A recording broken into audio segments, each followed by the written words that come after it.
Understanding the type code for the MKD112C. MKD denotes the motor as a Bosch Rexroth servo motor. 112 denotes a motor size of 112.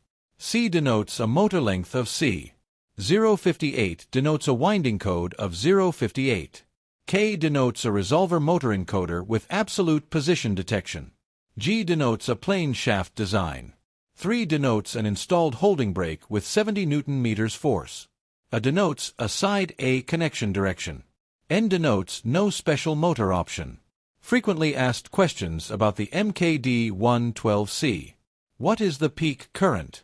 The peak current is 77 amps. What is the number of pole pairs? This motor has 4 pole pairs. What is the maximum speed of this motor? This motor has a maximum speed of 4,500 minute 1. What is the protection rating of this motor? This motor has an IP65 protection rating. What is the insulation class? This motor has an insulation class of F. Thank you for watching. Wake Industrial is your partner in progress for all MKD sales and replacements.